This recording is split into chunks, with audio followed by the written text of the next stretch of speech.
Hi guys, કેમ છો? મજામાં હશો? જે ક્રિએશનમાં તમારું સ્વાગત છે.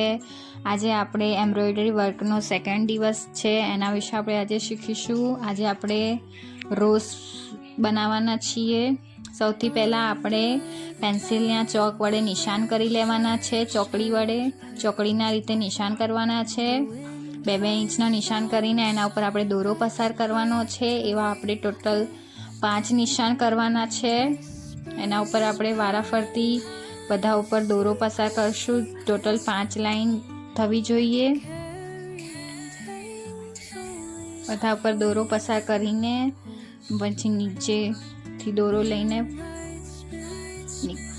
પછી આપણે વચ્ચેથી દોરો નીકાળીને પહેલા પોઈન્ટમાં ત્રીજા પોઈન્ટમાંથી દોરો પસાર કરવાનો છે અને 5મા પોઈન્ટમાં આવી રીતે 3 પોઈન્ટમાં સળંગ દોરો પસાર કરવાનો છે. તમે જોઈ શકો છો વિડીયોમાં 3માં કર્યો છે. હવે 5માંથી દોરો પસાર કરવાનો છે. આ 3માં થઈ ગયું છે. હવે આપણે બીજા પોઈન્ટમાંથી દોરો પસાર કરશું. બીજા પોઈન્ટમાંથી દોરો પસાર કરવાનો છે અને ચોથા પોઈન્ટમાં ખાલી 2 જ પોઈન્ટમાંથી દોરો પસાર કરવાનો છે. એવી રીતે જ સેમ પ્રોસેસ આપણે રિપીટ કરતા જઈશું. 1, 3 અને 5માંથી દોરો પસાર કરી લેવાનો અને 2 અને 4માંથી પસાર કરવાનો. આની આ પ્રોસેસ આપણે વારંવાર કરતા જઈશું એટલે આપણો મસ્ત ફ્લાવર તૈયાર થશે. તમને વિડીયો પસંદ આવે તો લાઈક, શેર એન્ડ સબસ્ક્રાઈબ કરો જે ક્રિએશનને. આજના જ પ્રોસેસ આપણે રિપીટ કરતા રહેવાની છે. સેમ પ્રોસેસ છે, રિપીટ કરતા જવાનું છે. અને તેમને એવું લાગે કે નથી શેપ આવતો તો તમે દોરો થોડો ખેંચીને ટાઈટ કરી શકો છો, જેથી ઢીલો ના રહે દોરો. તેનું ધ્યાન રાખવું. આવી રીતે જ કરતા રહેવાનું છે. આ સેકન્ડ એપિસોડ છે એમ્બ્રોઇડરી વર્કનો. ટોટલ 50 દિવસમાં આપણે ફૂલ એમ્બ્રોઇડરી વર્ક શીખી જઈશું. કન્ટિન્યુ વોચિંગ રહેવું વિડીયોમાં, જરા બી સ્કીપ કરવો નહીં. તમે જોઈ શકો છો વિડીયોમાં રોઝ બનતો જાય છે.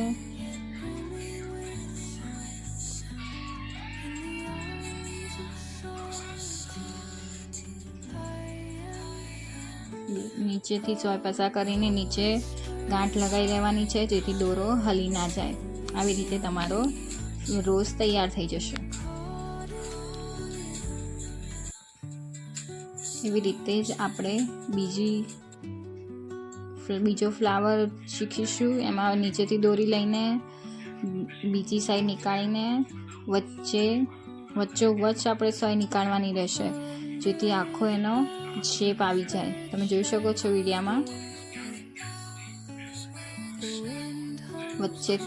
વચ્ચેથી સોય નીકાળવાની છે અને દોરો ખેંચી લેવાનો છે. એકદમ ટાઈટ દોરો ખેંચવાનો છે, જેથી બગડી ના જાય. એ રીતે જ પછી ઉપરથી લઈ લેવાની છે સોય. આવી રીતે તમારો શેપ આવવો જોઈએ. આવી રીતે વારાફરતી તમે ગોળ જેટલું હોય એટલા કરી શકો છો. આ ડિઝાઇન અત્યારે શર્ટ, પેન્ટ, ટોપ બધામાં બહુ ટ્રેન્ડમાં ચાલે છે. તમે આ શીખી શકો છો. દોરોને સીધો રાખીને પછી વચ્ચેથી સોય નીકાળવાની છે અને ખેંચી લેવાનો છે દોરો, જેથી તમારો આવો શેપ આવી જશે. એવી રીતે તમારે ગોળ સર્કલમાં આવી રીતે કરતા જવાનું છે વારાફરતી. ચેઇન સ્ટીચ જેવું છે પણ સર્કલમાં છે. તમે આગળ એપિસોડ 1 જોયો હશે તો તમને ખ્યાલ હશે. એપિસોડ 1ની લિંક નીચે જ આપેલી છે, તમે જોઈ શકો છો. ના જોયો હોય તો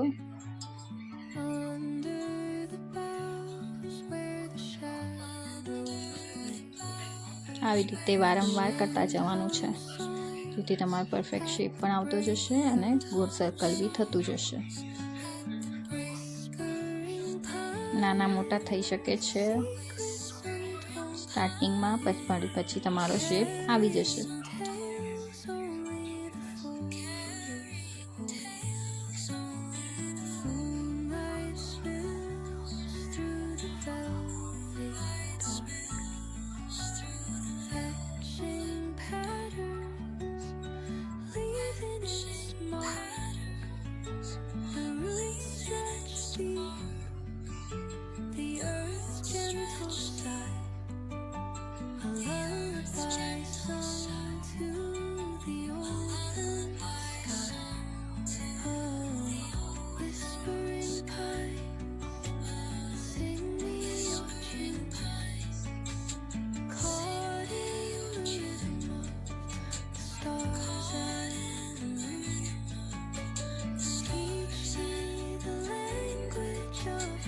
બસ આવી રીતે તમારે કરતા રહેવાનું રહેશે, જેથી તમારો પરફેક્ટ શેપ આવતો જાય અને ફ્લાવર બનતું જાય. એકદમ સર્કલ કરીને તમે કરશો તો તમારે એકદમ પરફેક્ટ શેપ સાથે આવી જશે. આવી રીતે તમારે કરતા રહેવાનું રહેશે.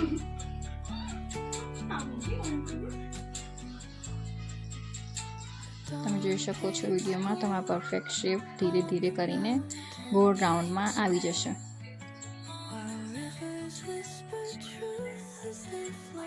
તમે એવું વચ્ચે આ રીતે નોટ બી બનાવી શકો છો, નાનું ફૂલ કહેવાય છે ને. હવે આપણે જે ફર્સ્ટ રોઝ શીખ્યો તો એ આપણે હવે એકદમ મોટા સર્કલમાં તમને કરીને બતાવવા જઈ રહી છું. તમે જોઈ શકો છો વિડીયોમાં. સેમ ટુ સેમ પ્રોસેસ છે. 5 પહેલાં લાઈનો ડ્રો કરી લેવાની છે અને વચ્ચે ઉપરથી દોરો પસાર કરવાનો છે. નીચેથી સોય નીકાળી વચ્ચેથી સોય નીકાળવાની છે, યાદ રાખજો. આજુબાજુથી નથી નીકાળવાની. પહેલાં વચ્ચેથી સોય નીકાળવાની છે અને પછી ઉપરની સાઈડ કે નીચેની સાઈડ તમારે લઈ જવાનું છે. આવી રીતે ધીરે ધીરે કરતા જવાનું છે. અને ધ્યાન રાખજો, દોરો ટાઈટ રહેવો જોઈએ, ઢીલો ના રહેવો જોઈએ. તેનું તમારે ખાસ ધ્યાન રાખવું. આવી રીતે ચોથામાં કરશું આપણે સેમ પ્રોસેસ. વચ્ચેથી સોય નીકાળીને નીચે લઈ જઈશું ડાબી બાજુ. આવી રીતે જ આપણે પાંચમી લાઈન પણ કરી લઈશું. એવી રીતે 5 લાઈન થયા પછી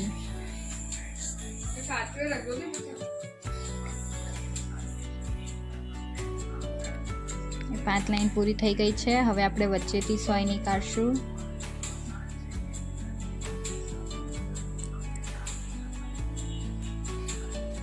આપણે વચ્ચેથી સોય નીકાળતો દોરો ટાઈટ રાખવો, તેનું ધ્યાન રાખવું. વચ્ચેથી સોય નીકાળીને પહેલાં, ત્રીજા અને પાંચમામાં જેમ ઉપર કર્યું હતું આપણે વિડીયોમાં એવી રીતે જ પહેલું, ત્રીજું અને પાંચમામાંથી ખાલી દોરો પસાર કરવાનો રહેશે. આ પહેલામાંથી પસાર કર્યો, આ બીજામાં, ત્રીજામાંથી અને હવે પાંચમામાંથી. આમ 3 પોઈન્ટમાંથી દોરો પસાર કરી લેવાનો પહેલાં, અને પછી તમારે બીજા પોઈન્ટમાંથી અને ચોથા પોઈન્ટમાંથી. આવી રીતે 2 પોઈન્ટમાં જ ખાલી દોરો પસાર કરવાનો રહેશે. તમે ખાસ ધ્યાન રાખવું પડશે તમે કયા પોઈન્ટમાંથી દોરો પસાર કરી રહ્યા છો, જેથી તમારા ફ્લાવરનો શેપ બગડે નહીં. પહેલું, ત્રીજું ને પાંચમું. તમારે દોરો ખેંચતા રહેવું પડશે, જેથી દોરો ઢીલો ના પડી જાય અને શેપ બગડી ના જાય. અને તમારે ખાસ ધ્યાન રાખવાનું રહેશે. અને આંગળી વડે બી થોડો શેપ આપતા રહેવું પડશે. બીજામાંથી અને ચોથામાંથી દોરો પસાર કરવાનો છે. સેમ પ્રોસેસ છે, તમારે રિપીટ કરવાની રહેશે. તમને વિડીયો પસંદ આવે તો લાઈક, શેર અને સબસ્ક્રાઈબ કરવાનું ના ભૂલતા.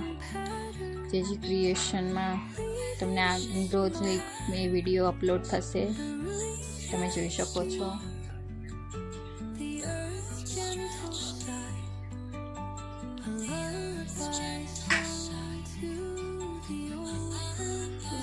સેમ ટુ સેમ તમારે પ્રોસેસ રિપીટ કરવાની છે, જેમ આપણે આગળના વિડીયોમાં કરી છે.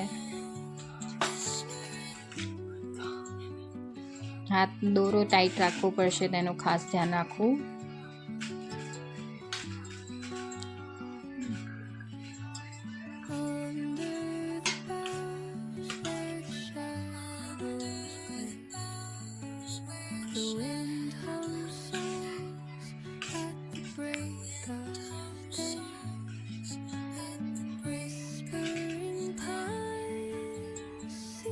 આવી રીતે દોરો ખેંચશો તો એટલે તમારો પરફેક્ટ શેપ આવતો જશે રોઝનો.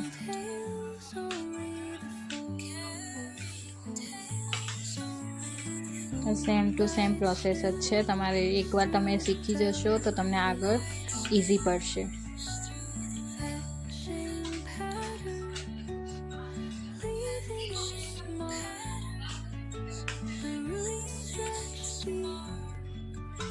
તમે જોઈ શકો છો વિડીયોમાં રોઝનો શેપ આવતો જાય છે. જેમ જેમ આખું સર્કલ પૂરું થશે એમ તમારું પરફેક્ટ રોઝ બનીને તૈયાર થઈ જશે.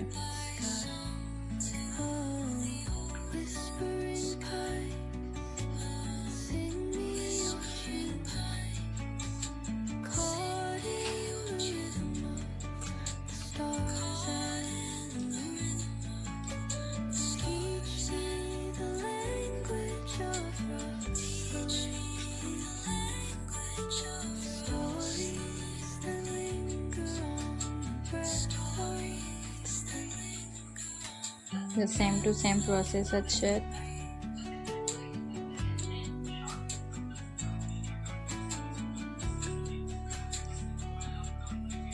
સેમ પ્રોસેસ તમે રિપીટ કરવાની રહેશે. જે ઉપર આપણે વિડીયોમાં બનાવ્યા તે તેમ જ છે, પણ આ મેં મોટો બનાવે છે જેથી તમને ખબર પડે કે શેપ આવે છે કે નહીં. તમને જો છેલ્લે થોડો દોરો વધ્યો છે તો પણ ધીરે ધીરે કરીને લેતા જવાનું છે જેથી એનો શેપ બગડે નહીં. લઈને દોરો આમ નીચેની તરફ લઈ લેવાનો છે. ત્યાં તમે બનાવી શકો છો. તમે જોઈ શકો છો વિડીયોમાં રોઝ બનીને તૈયાર છે. નેક્સ્ટ વિડીયો માટે કન્ટિન્યુ વોચિંગ રહો અને સબસ્ક્રાઈબ કરવાનું ના ભૂલતા. જોઈ શકો છો આજે આપણે 3 ફ્લાવર વિશે શીખ્યા. હવે કાલના વિડીયોમાં આપણે બીજું કંઈક નવું શીખશું.